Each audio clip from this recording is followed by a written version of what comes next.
Chairperson and Principal, Mr. Lalison, Honored Chief Guest, Mrs. Jeevarani Punitha, Guest of Honor, Selvi Muthukumar Swami, lecturers from both Kopay Teachers College and the Colleges of Education, and my dear teachers prospective. It's an English Day celebration, and I, as a retired lecturer of English and as one who has been associated with the teaching of English for over 50 years, I think my seniority, or call it old age, gives me a license to address you all, mentioning certain things about the place of English and the teaching of English. As I count so many of my students in very high positions, including Lalison, Vasandi Vaithalingam, and Selvarani Muthukumar Swami, and so many others. So it's I have the license to call them by their first name. So why English? Why do we need English? That's a question that is often fired. English was once a language of the colonial masters, and it was considered that the sun never sets in the British Empire. But it did set, and Churchill lived to see the sun set. But they wound up and vacated somewhere in 1947, 48 and so on. Different parts of the colonies, different parts of the world where English reigned supreme, they withdrew. And but that was not the end of English. The government, the colonial rule vanished, but the language remained. As a Kenyan writer, Ngugi said, it's good that everything is gone except the language, which is everything. Everything is gone except the language. English remains. That is everything. So, in Sri Lanka, English has been a language of administration, language of instruction, medium of instruction, language of the courts for about 150 years. That means we got used to English, and we found English handy, indispensable. There was no need to banish English or throw English overboard. Once upon a time, English was considered the language of the Britons, those who inhabited Great Britain. Later on, it was considered the language of the white men. Britain, America, Canada, Australia, and so on. But in course of time, it has become the language of so many other non-native nations. So it is a language that is spoken by more non-natives than by the natives themselves.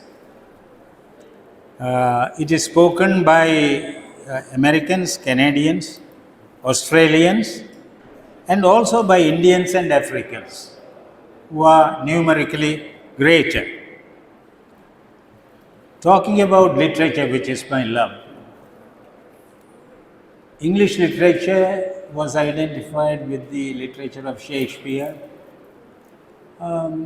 literature of other great luminaries like John Donne, and in later times, by the beginning of the 20th century, by T.S. Eliot, Walt Whitman, and others. But now, we accept the reality that literature written in English is produced by more Britons, more non-natives, or more non-whites than by the whites themselves. So we have Wole Soyinka, the African, who won the first Nobel Prize, who was the first African to win the Nobel Prize.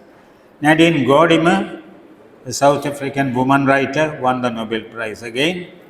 Nearer home, early this year, Karunaratne, who wrote The Seven Moons of Molly Almeida, won the Booker Prize.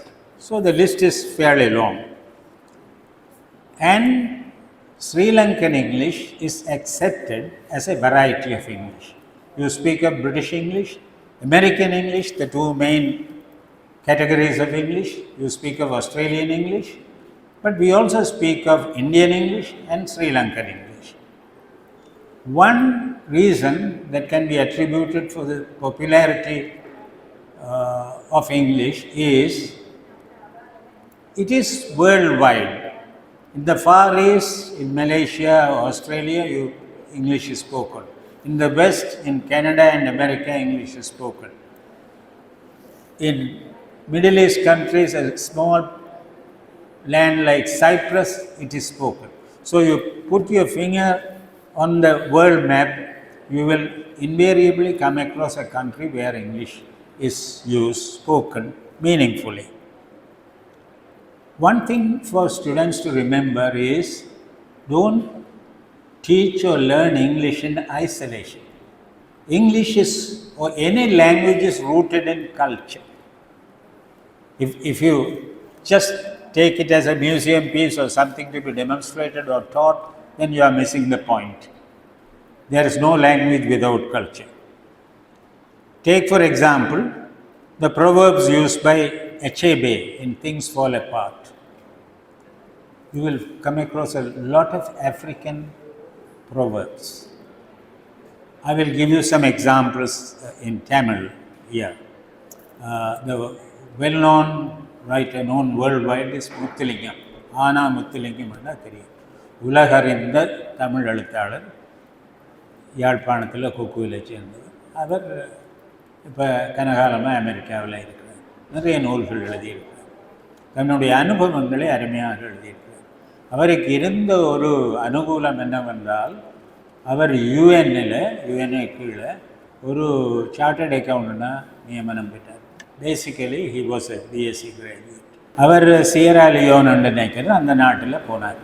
UN அமானுஷ்யமான மக்கள் வாழாத இடங்களில் எல்லாம் அப்பாயின்மெண்ட்டை கொடுக்கும், அந்த இடத்த கட்டி எழுப்புன்னு சொல்லி. அப்போ அவர் அதில் அங்கே இருப்பார். அவருக்கு ஒரு பவுசரில் தண்ணி வந்து ஒவ்வொரு கிழமையும் அடிபடும். பேராசிரியர் சண்முகதாசன் இந்த அனுபவத்தை நைஜீரியாவில்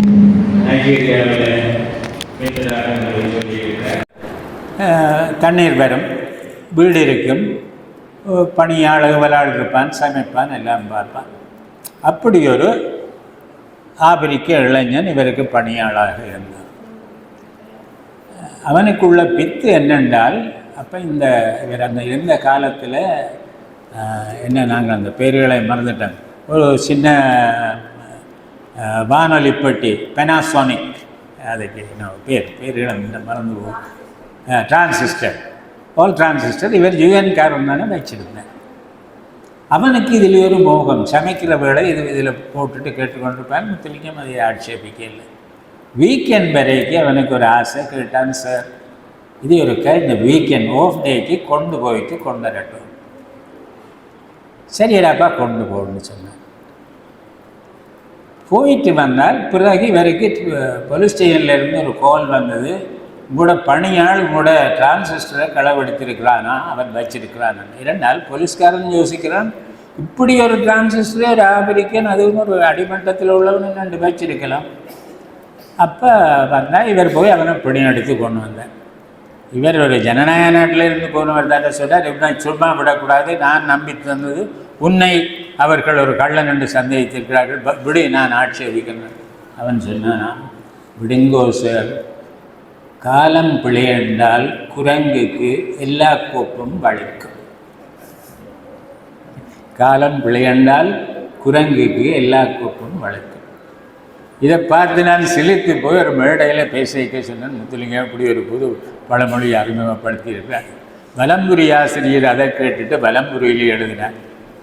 இப்போ பாருங்கள், ஒரு பழமொழிகள் என்பது என்னுடைய பண்பாட்டினுடைய திரட்சியாத அம்சம், திரட்டு. இன்னொன்று, அப்போ நான் சொல்ல வருகிறது என்னென்றால், அந்தந்த பண்பாட்டோடு சேர்த்து நாங்கள் ஆங்கிலத்தை படிப்பிக்கணும், கற்க வேணும். அது வெள்ளைக்காரருடைய, ஆங்கிலேயர்களுடைய, அமெரிக்கருடைய மொழி என்ன இல்லை, அது எங்களோட மொழி. 70ஆம் ஆண்டளவில் இங்கே சிங்கள புத்திஜீவிகளிடையே ஆங்கிலம் இளைஞர்களிடையே ஒரு இயக்கம் இருந்தது. ஆங்கிலத்தை கையை விட்டுடணும், ஆங்கிலத்தை வச்சு ஆங்கிலம் கேட்கிறவனுக்குத்தானே முதன்மை, முன்னுரிமை, வாய்ப்புகள் எல்லாம் மருகுதுன்னு சொல்லி அவன் சொல்ல, ஒரு சாரார் சொன்னாங்கள், இந்த ஆங்கிலமென்ற கடுவை, சிங்களத்தில் கடுவை வாழ், ஆங்கிலமென்ற வாழை வச்சு, எந்த ஆங்கிலமென்ற வாழை வச்சு எங்களை வெட்டி சாய்க்கிறாங்களோ அந்த ஆங்கிலமென்ற வாழை எடுத்து நாங்கள் வெட்டவோம், அதான் கடுவை. அப்படி அந்த மூமெண்ட், அந்த இயக்கம் அப்படி வந்தது. அது ஒரு நல்ல reasonable and you know it's a logical sequence. அதுக்கு இந்த ஆங்கிலத்தை துணை கொண்டு 3ஆம் மண்டல நாடுகள் ஏற்கனவே சொல்லியிருக்கிறேன், முக்கியமாக இந்தியாவில், ஆப்பிரிக்காவில் 2 நாடு தான். நான் இங்கே யாரோ சொன்னார்கள், வசந்தியாக இருக்கும், நான் ஆப்பிரிக்க இலக்கியத்தை மொழிபெயர்த்ததுக்கு அது ஒரு காரணம். அப்போ இந்த ஆங்கிலத்தில் இந்த இந்தியர்கள் அடைந்த உச்சம், அது இப்போ நினைச்சால் எனக்கு சிலிர்ப்பாக வருகிறது. என்னென்றால், ஸ்ரீ அரபிந்தோ அவர் சாவித்திரி என்றொரு காவியத்தை இங்கிலீஷில் எழுதியிருக்கார். சுதந்திர போராட்ட காலத்தில் இருந்தவர், அவர் ஆன்மீகத்துக்கு போயிட்டார். விவேகானந்தர் தம்முடைய ஆங்கில நாவன்மையை கொண்டு அவர் உச்சத்துக்கு போனார். அண்மையில் தான் பாருங்கள், அற்புதங்கள் எப்போதும் நடக்கும். அண்மையில் ஒரு சில மாதங்களுக்கு முன்பு அகஸ்மாத்தாக யூடியூப்பை தடவின பொழுது சிகாகோவில் விவேகானந்தர் நிகழ்த்திய உரை அதில் வந்தது. எனக்கு தெரியாது, அதை ரெக்கார்ட் பண்ணியிருப்பாங்க 1897. அப்படியே வந்தது. அசந்து போனன். அந்த ஆங்கிலேயர் பேசுகிற உச்சரிப்பு அங்கே எதுவும் இல்லை, சுத்தமான ஆங்கில உச்சரிப்பு, அருமையான உணர்ச்சிகரமான கருத்து பொதிந்த ஒரு தத்துவ ஞானிக்கு உரிய நடையில் நீங்கள் எங்கேயாவது தடவி Vivekananda speech, Congress of religion, பார்லிமெண்ட்ரியோ இன்டர்நேஷ்னல் பார்லிமெண்ட் ஆஃப் ரிலிஜன்ஸ், அதை கேட்டுப்பார் கேட்கல. இந்த விவேகானந்தருக்கு மிக கெட்டிக்காரன். எந்தளவு கெட்டிக்காரன்னா, அதை 4 பிள்ளையோ என்னவோ, அதுலேயே 5ஆவது பிள்ளையோ 4ஆவது பிள்ளையோ மறந்துட்டார். ஒரு பிள்ளை இல்லையன்னு அழுதன். அவற்றை குளப்படியை தாங்க இல்லாமல் தாய் சொன்னது. ஒரு பிள்ளை இல்லையண்டு சிவனத்தை அழுதன், அவர் பூதகணத்தில் ஒன்றே என்னட்டை அனுப்பியிருக்கிறார். பிள்ளை இல்லையென்று அழுதன் சிவபெருமான் பூதகணத்தில் ஒன்றே அனுப்பி. இவர் கற்றது மிக திறமசாலிகள், ஆங்கிலேயரிடமே கற்றிருந்தார். வங்காளத்தில் சதா இவருக்கு ஒரு தேடல், ஒரே கேள்வி, எல்லாம் படிச்சுட்டார். கேள்வி என்ன சமயத்தில் இடக்கு முடக்கான கேள்விதான். கண்ட பெரிய ஞானிகளை, சாதுக்களை, ரிஷிகளை கேட்டார், நீங்கள் கடவுளை கண்டிருக்கிறீர்களா? கண்டிருந்தால் எனக்கு காட்டுவீர்களா? முதலாவது கேள்வியிலேயே எல்லா சமய பெரியார்களும் அவுட். யார் கடவுளை கண்டு நாங்களே சொல்கிறோம், நாங்கள் கண்டவர் விண்டவர் கண்டிலர். கண்டவன் சொல்ல இல்லை, சொன்னவன் காண இல்லை, இப்படி என்ற ஒரு பழமொழியே இருக்கு. இப்படியே இவர் உண்மத்தர் மாதிரி கேட்டுக்கொண்டு தெரிஞ்சால் பாருங்கள் விதி எங்கே இருக்குன்னு சொல்லி. ஒரு ஆங்கில விரிவுரையாளர் சொன்னார், நீ கேட்குற கேள்விகளுக்கெல்லாம் ஐ ஹேவ் நோ ஆன்சர். கங்கையின் மற்ற கரையில் தட்சிணேஸ்வரத்திலே ஒரு சாது இருக்கிறார், ஒரு பூசாரி, அப்படித்தான் நான் சொல்லுவேன். தட் பூசாரி seems to have seen God. அந்த ஆளை பார்த்தால் கடவுளை கண்டவன் மாதிரி தானப்பா அந்த ஆள் இருக்குது, போய்ப்பார். அப்போ விவேகானந்தர் அங்கே போனாள் தட்சிணேஸ்வரத்துக்கு. போன உடனே வாசலில், மகனே உன்னைத்தான் எதிர்பார்த்து கொண்டிருக்கிறேன் வா என்றார் ராமகிருஷ்ணன். எல்லாரையும் கேட்ட கேள்வி கேட்டார், கடவுளை கண்டிருக்கிறீர்களா? ஆம் கண்டிருக்கிறேன். 2வது கேள்வி, காட்டுவீர்களா? உன்னை எப்படி காணுகிறேனோ அப்படி நான் கடவுளை காண்கிறேன், உனக்கும் காட்டுவேன். கையெடுத்து தலையில் வச்சார். பாரதி சொன்னானே, பாட்டு முடியும் வரை பாரறியேன் விண்ணறியேன் என்று. அது மாதிரி இவருக்கு என்ன நடக்குதுன்னு தெரியல. சில நிமிடங்கள் ஐயோ என்ன விடுங்கோ என்று கருத்தினேன். இதுதான் அனுபவம். பிரதம விருந்தினர் ஒரு கேள்வி கேட்டார், ஹூ இஸ் ஏ டீச்சர் என்று. நான் இதைத்தான் எல்லாருக்கும் நான் சொல்கிறது. ஹூ இஸ் ஏ டீச்சர், வேணுமெண்டா குட் டீச்சர் என்று கேட்கலாம். அதுக்கு ஒரு இந்தியர், இவர் சொல்லியிருக்கிறார் என்னென்றால், A good teacher is one after meeting whom you don't see the world the way you have been seeing up to now. இதுவரை நீ உலகத்தை எப்படி பார்த்தாயோ ஒரு நல்ல டீச்சரை கண்ட பிறகு உலகம் உனக்கு வேறையா தெரியும்.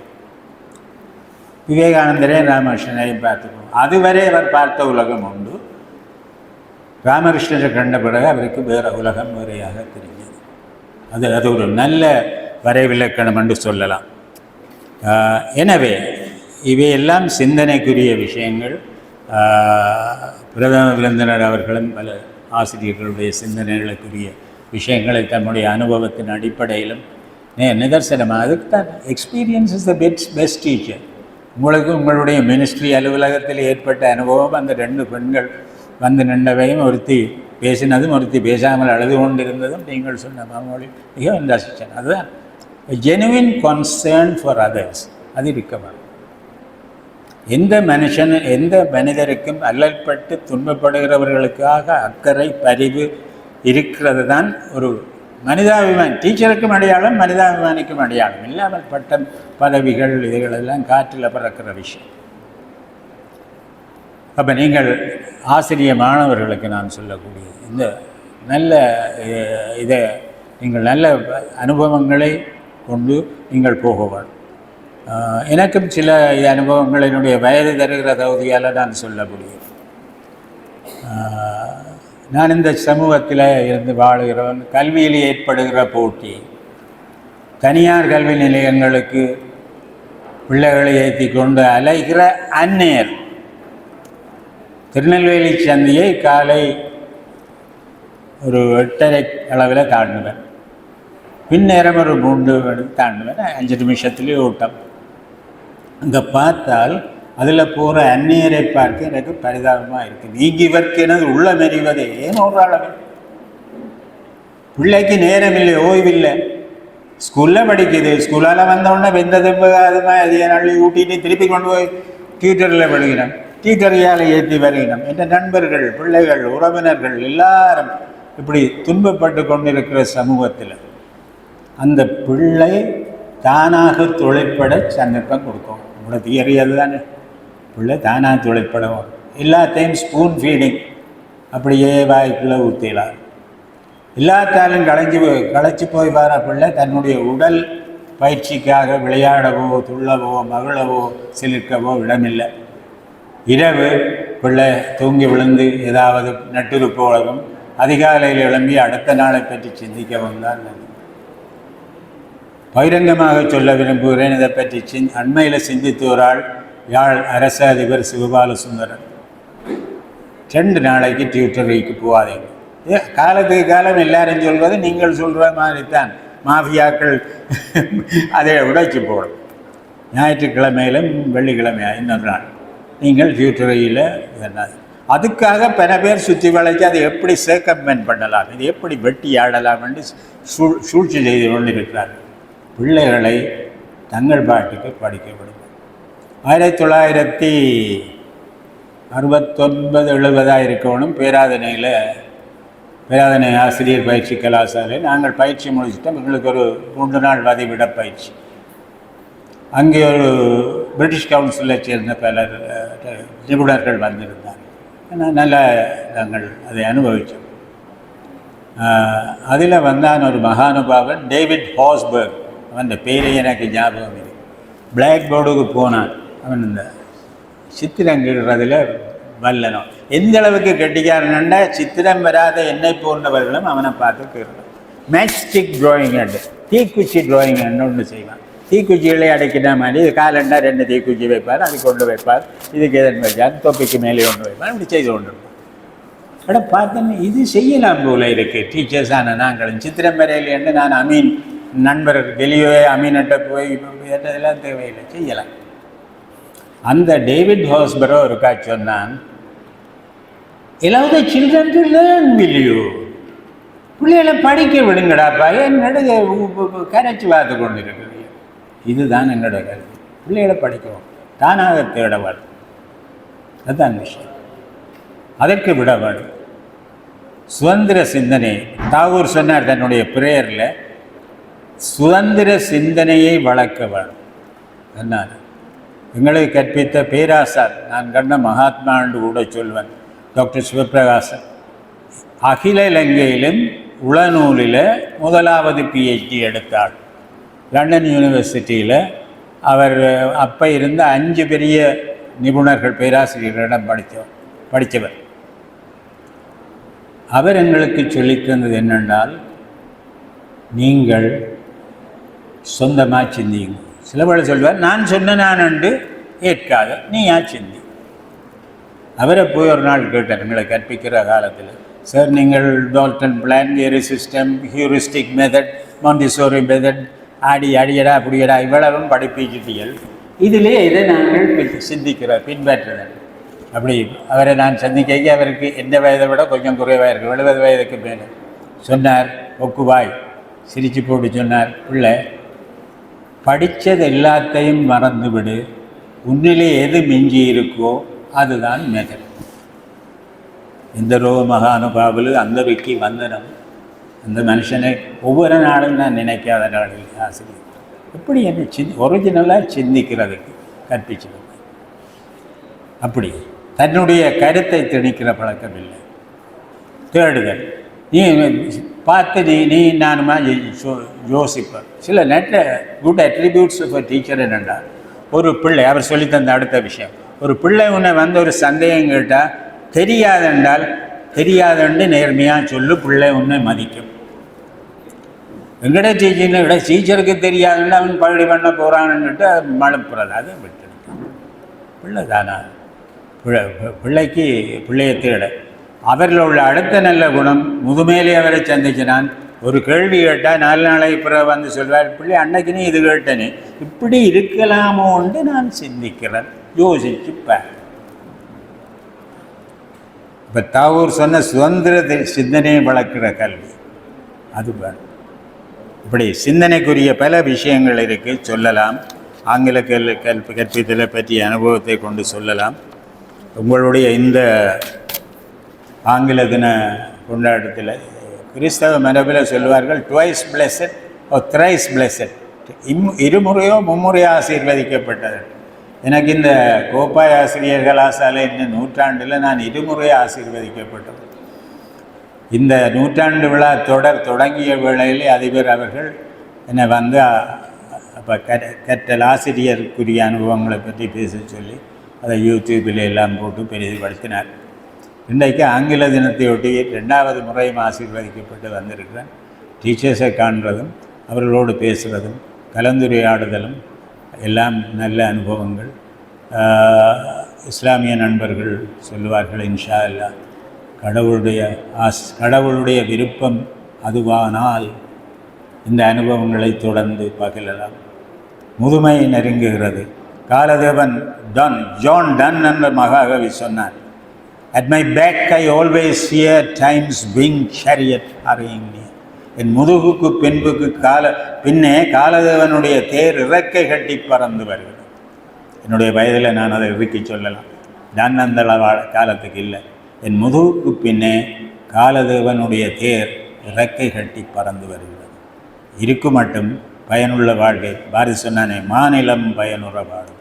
பயனுள்ள ஏதாவது செய்ய முடிந்தால் அதுதான் நாம் பிறவி எடுத்த பயனென்று கூறி இதில் பங்கு பெற்றும் வாய்ப்பு தந்த அதிபரவர்களுக்கும் கேட்டிருந்த உங்களுக்கும், முக்கியமாக எங்களுடைய முதன்மை விருந்தினர் இனி இருக்கின்ற என்னுடைய மாணவியாகிய செல்வராணி முத்துக்குமாரசாமி இனி பேச இருப்பார் நினைக்கிறேன். இன்னும் அவையில் இருக்கிற பலருக்கும் நன்றி கூறி அமைகிறேன். வணக்கம்.